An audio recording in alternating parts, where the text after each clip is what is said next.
Former Samburu Governor Moses Lenolkulal Kasaine has become the first county boss to be convicted in a graft case. Now, Lenolkulal was found guilty of conflict of interest and unlawful acquisition of property in a high-profile corruption trial. As our very own Willie Lusige reports, Lenolkulal was convicted for corruptly receiving 84 million shillings by supplying petroleum products to Samburu County during his tenure. Take a listen.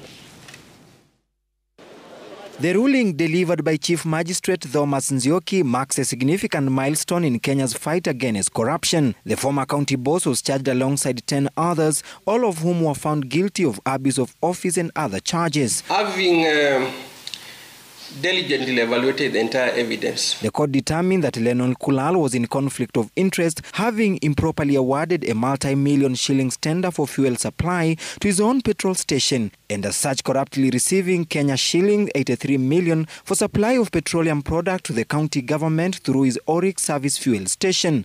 The court had that Oryx service station supplied fuel to the county government between 2014 and 2019. For the first accused person, Moses Kasaine Lenolkulal, I find you guilty, convict you for conflict of interest provision section 42(3). The prosecution argued that Lenolkulal used proxies to conceal his ownership, enabling him to unlawfully profit from the county's funds.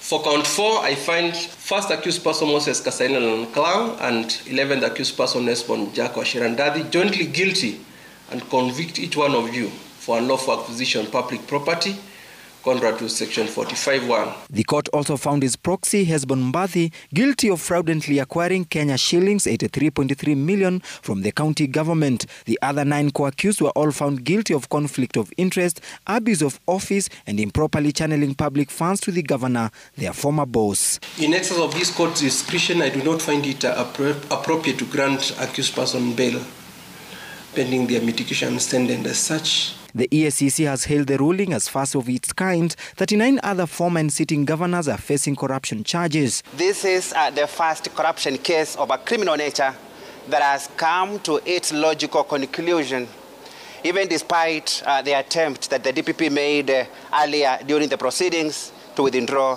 the case. The matters that were in court were 10 until sometimes 2 weeks ago, when one of the cases involving a sitting governor was withdrawn by the DPP.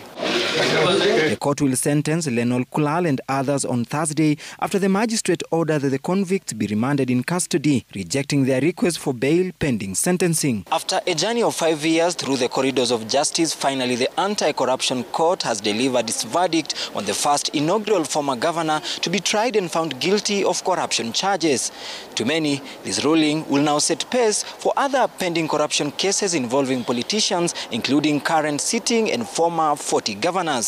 Willie Lusige, Citizen TV, Milimani Law Courts in Nairobi.